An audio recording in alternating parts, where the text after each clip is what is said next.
Bless them. Thank you, Jesus. Thank you for your presence in this place. Thank you for the power that proceeds forth from you, that is present to perform miracles. Thanks for your anointing in this place, this hour. In Jesus' holy name. Amen.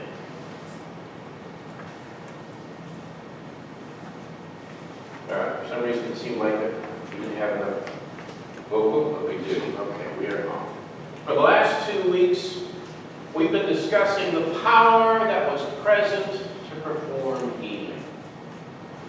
This power was in Jesus and radiated from deep within his being.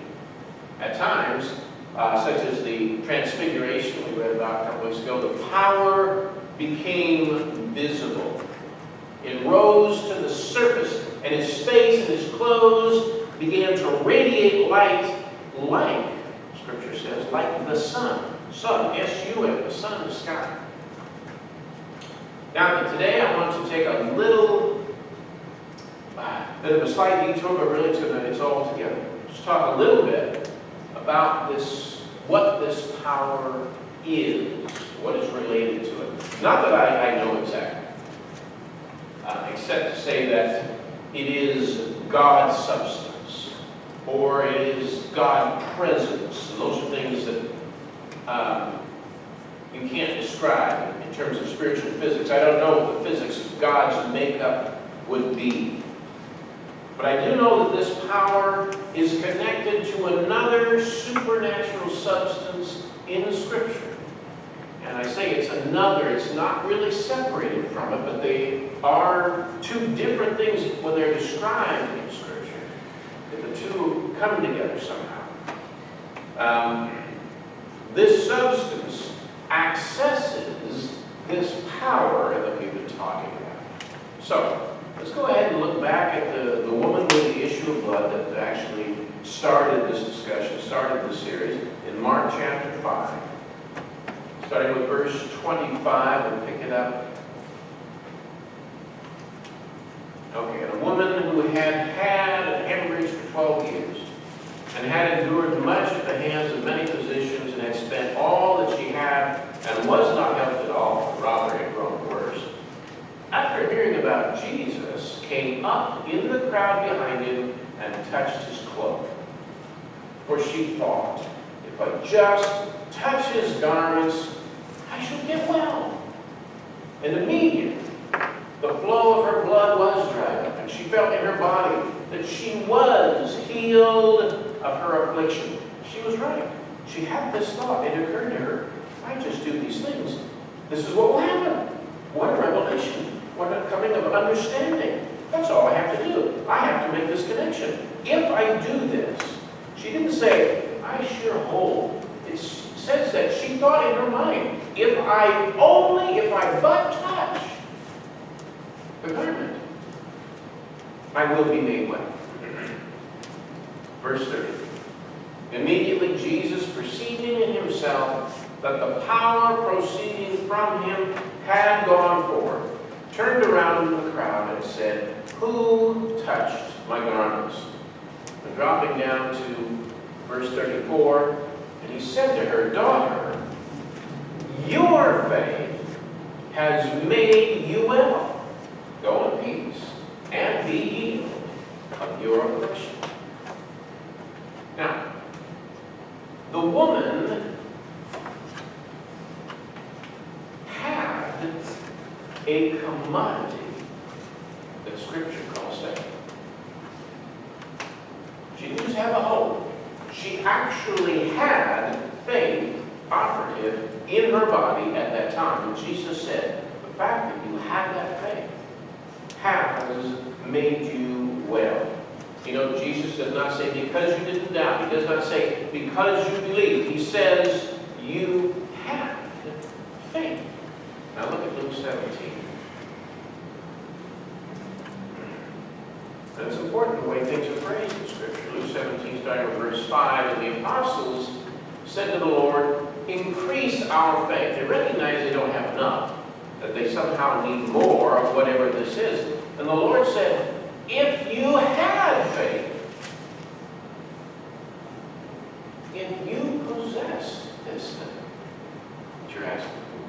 Faith like a mustard seed. You would say to this mulberry tree, be uprooted and be planted in the sea, and it would obey you. Now, no. He talks about them having this commodity to achieve results, something they need to possess. And then he uses actually two interesting comparisons.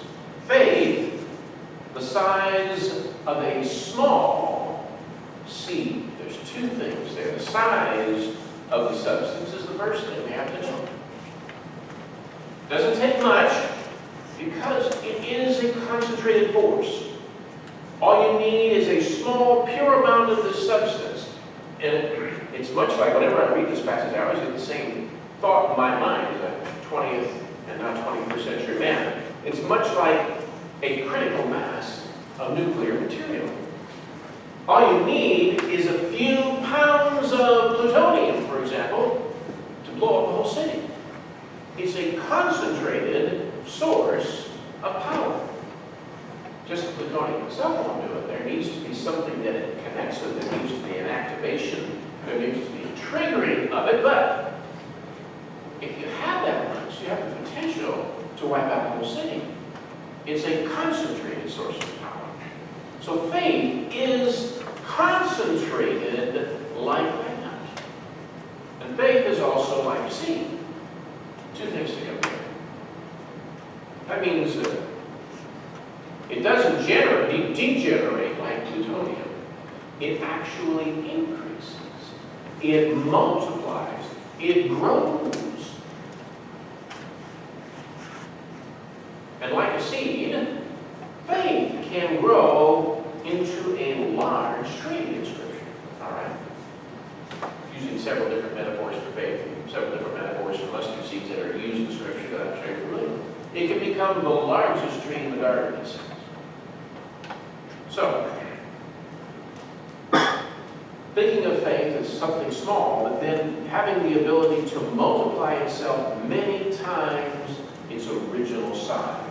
These are the pictures we need to see. Now, look at the terminology Jesus uses when the storm rises up. Go back to Mark, chapter 4, verse 38.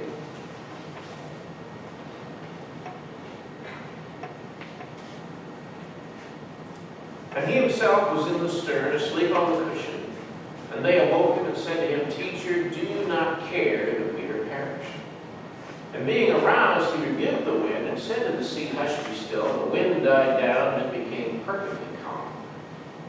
And he said to them, Why are you so timid? How is it that you have no faith? You have no faith. Why is it that you don't have any of this faith? You don't have any of this commodity. Look at Matthew chapter 17. One I teach a lot on in this church. Matthew 17, verse 19. Then the disciples came to Jesus privately and said, Why could we not cast it out? Doing ministry, all kinds of miracle ministry, and now they've been silent. And he said to them, Because of the littleness of your faith. For truly I say to you, if you have faith as a mustard seed, you shall say to this mountain, Move from here to there, and it shall move, and nothing shall be impossible to you. Doesn't take much. It just takes a seed of the pure faith. How is it you don't have it? Littleness of the commodity restricts and hinders the miracle that they see. Now, look at the book of Acts, chapter 14.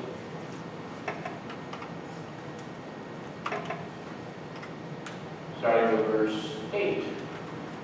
This is Paul now on his missionary journeys. And at Lystra there was sitting a certain man without strength in his feet, lame from his mother's womb, who had never walked. This man was listening to Paul as he spoke. And when he had fixed his gaze upon him, Paul fixes his gaze upon the man, and had seen that he had faith to be made well. Excuse me. Seeing that he had faith to be made well, Paul said with a loud voice, "Stand upright on your feet," and he just leaped up. And the man began to walk. Now, this is very interesting. This man had the substance and commodity of faith in sufficient quantity to be made well. That's what it says. And Paul is up there speaking and he's preaching. And by the way, this is the only person in this particular meeting who was recorded as getting healed or having any kind of miracle. He's up there teaching, speaking like he does. He speaks with power. And he just notices he has the ability to see. He has the spiritual gift to see faith substance in a lame man that's sitting there.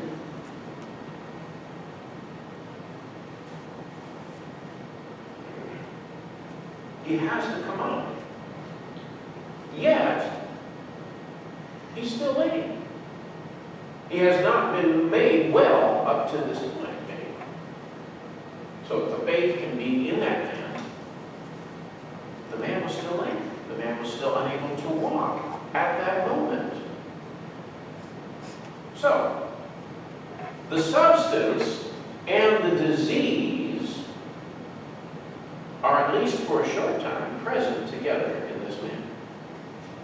Now what changed that? Well, the power present to perform healing was in Paul.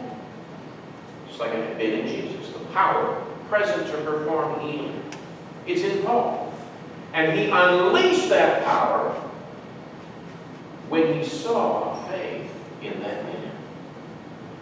And the two connected in an explosive healing. The two substances, faith and the power to perform healing. All right? So, just like that woman who was reaching out in faith, faith was present in her.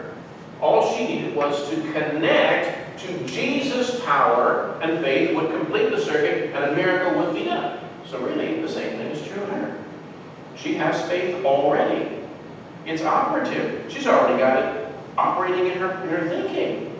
Well, that's all I need to do. But she still had the issue of blood until the connection. Till that moment where they connected. All right. So this actually explains a mystery. In Mark 5, a crowd was actually bumping into and jostling Jesus, who had power present. Power was present there. But nothing is happening to most of the people who are pushing in on Jesus. Only the woman who has faith substance already in her, somehow her connection causes the power to flow by contact with the hem of his garment. So, even the disciples say, what's going on here? They're bumping you all over the place. Yeah, they're bumping into him. Power is present in him. But the people bumping into him do not have the faith substance. They cannot make the connection they need to make. All right? So, there seem to be at least two ingredients to miraculous healing. Faith commodity presence and power commodity present. Okay? You know something? There are some faith-filled people who are in churches, but the churches are without the power, and so nothing ever happens. Faith-filled people in those churches, but they can't connect with power, so nothing ever happens in the lives of those faith-filled people. The power and the presence of God are necessary for faith to work. For faith to work. Now, in the same way, people without faith substance can enter into a power-packed assembly, and yet nothing happens for them. No faith substance to make the connection.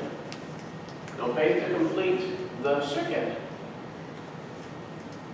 But when the faith person gets in contact with the power ministry, then things happen. That's when they happen. And the greater the faith, and the greater the power, the greater the miracle. And if a proximity to great faith and to great power. No faith, no power, no miracles. Little faith, little power, little miracles. Hey, it's not bad. Little miracles, medium faith, medium power, and so forth and so on. Right? You see how it works? Littleness of your faith, you can't do much. But these guys had been doing some things. Well, they were doing things in a little way. They wanted to do something in a big way. They weren't doing it. Not enough faith for doing the big thing. Now, I'm not going to class or categorize our ministry along that line of power to faith ratio out there, okay? We are somewhere on that line. We're not at the bottom of that line, nor are we at the top by those times. But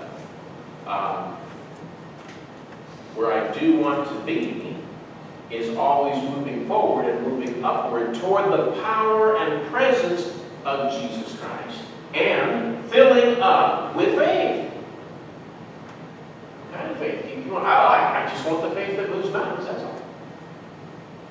Apparently all I need is a concentrated critical mass of that faith substance to be able to move a mountain. Now you gotta figure faith is more powerful than plutonium. You just gotta figure that. And if you had a few 100 pounds of plutonium, you could really do a number on that. Small.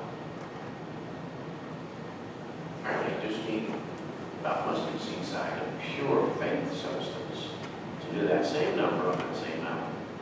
Make it go. So, constantly increasing on both fronts. Both fronts. For a long time, our understanding was toward faith building in this ministry. It's what I teach on. It's what I understand the best.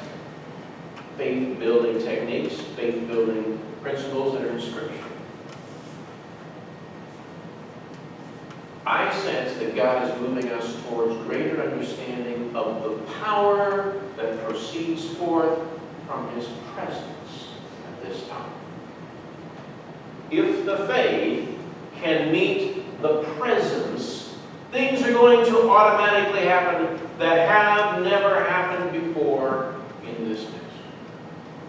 Automatically, they're going to happen. And that's the situation that I want to be in the next few months at House Upon the Rock Church. Moving our faith that we built up, that has grown. Our faith built up through many years of experience seeing healings. Moving into greater presence of the Holy Spirit, greater presence of the power that is needed, the power that performs healing, the power that performs miracles. Bringing that faith into a greater presence situation so the two can connect. Big faith with big power, big miracles, big signs, big wonders. Amen. That's where I see us going. Thank you. So the Lord's giving us more understanding about the presence of the Holy Spirit, the presence of God in a place, moving in a powerful way, and then connecting with faith. Connecting with faith. Amen. Two substances, not completely separate, but they just have to be there for something to happen. Amen. Praise the Lord Jesus. All right. We're going to pray for some healing right now in this place.